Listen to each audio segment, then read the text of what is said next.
हाँ भाई मेरे शेरों, एक और क्वेश्चन, एक और तरीका, ऑप्टिमल तरीका क्वेश्चन को कैसे सॉल्व किया जाता है पेपर के अंदर। क्वेश्चन सॉल्व बहुत सारे बच्चे कर देते हैं।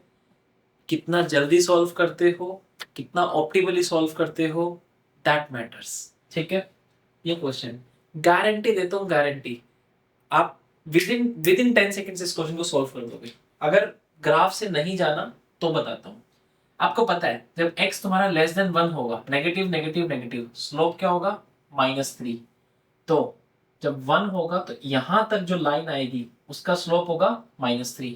जब आपका x 1 से 2 के बीच में होगा तो पॉजिटिव नेगेटिव नेगेटिव, तो -x प्लस x कैंसिल और ये बनेगा -x, तो इसका स्लोप बनेगा -1, राइट।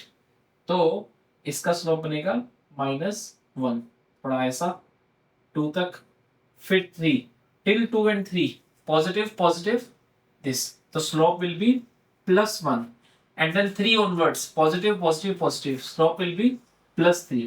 क्या आप देख पा रहे हो कि ये आ गया आपका? तो आपने डायरेक्टली जज कर लिया कि this is a rough graph, ऐसा ग्राफ बनेगा।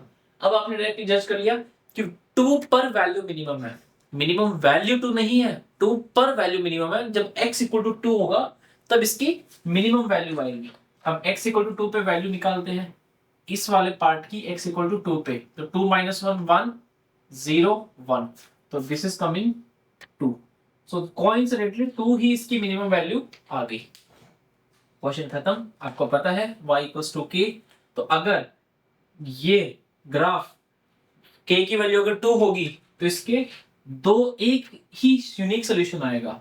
अगर 2 से बड़ी होगी तो इसके मल्टीपल सॉल्यूशंस आएंगे, मोर देन वन सॉल्यूशन। और अगर k की वैल्यू 2 से छोटी हो गई तो ग्राफ कहीं पे भी इंटरसेक्ट नहीं करेगा, ऑफ कोर्स इसका कोई सॉल्यूशन नहीं आएगा।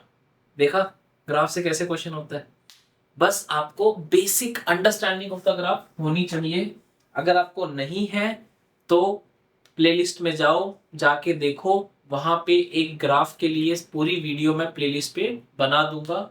The soon you will get all the videos related to the graph, कि ग्राफ कैसे ड्रॉ करें, ग्राफ से कैसे सोचें, पूरी आपको एक प्लेलिस्ट मिलेगी जिसके अंदर सब तरीके से बताऊंगा कि ग्राफ कैसे सिखाना है, ट्रांसफॉर्मेशन का कैसे यूज करना है, x को mod x कर दिया तो ग्राफ में क्या क्या चेंजेस होंगे, x को -x कर दिया तो ग्राफ में क्या क्या चेंजेस होंगे, x has been changed to 2x, x has been changed to x plus 2, तो ग्राफ में क्या क्या चेंजेस होंगे, इंक्रीजिंग डिक्रीजिंग का क्या रोल होगा, सब कुछ ईच एंड एवरीथिंग कंसाइजली हम वहां पे सीखेंगे।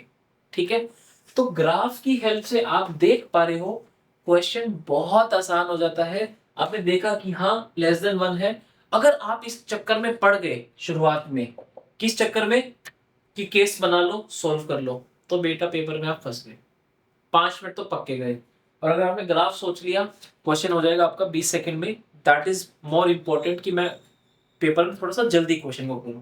ठीक है, तो ऐसे ही बहुत सारे क्वेश्चंस करेंगे हम ग्राफ की हेल्प से। एक और क्वेश्चन आपके पास में छोड़ के जाता हूं, प्रैक्टिस के लिए जरूर करना कि tan x is equals to x plus 2।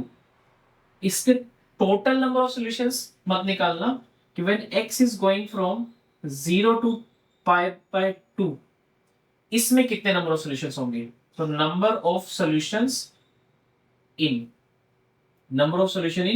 0 to pi by 2, तो इसके तुम सोल्यूशन मुझे बताना कि tan x equal to 0 x plus 2 के 0 टू पाई बाय 2 में कितने सोल्यूशन होंगे, कमेंट करके बताना। अगली वीडियो आपको इसके ऊपर मिलेगी so that you will be able to verify your answer और आराम से आप कर पाओगे। तो k की वैल्यू 2 होगी इस क्वेश्चन के लिए। वीडियो को खत्म करता हूं मैं यहाँ पे। Stay tuned. कोई और टॉपिक समझना हो, कोई और पर्टिकुलर क्वेश्चन समझना हो, ये कैसे होगा, ये टॉपिक कैसे होंगे, इसके पीवाईक्यूज कैसे लगेंगे, प्रैक्टिस कैसे होंगी, जस्ट कमेंट कर देना और कुछ मत करना। और सब्सक्राइब करो ना करो, लाइक करो ना करो, डजंट मैटर टू मी, बस आप कमेंट कर देना ताकि आपको आपका सोल्यूशन मिले, जो आपको नीडफुल है वो आपको मिल जाए। That's it. ठीक है, तो मिलते हैं अगली वीडियो में। Stay tuned. कमेंट करना मत भूलना इसका आंसर और जिस पे आपको नेक्स्ट वीडियो चाहिए वो दोनों कमेंट मुझे चाहिए आपसे। Thank you so much. Till then keep learning, keep growing. मिलते हैं नेक्स्ट वीडियो में। Bye bye.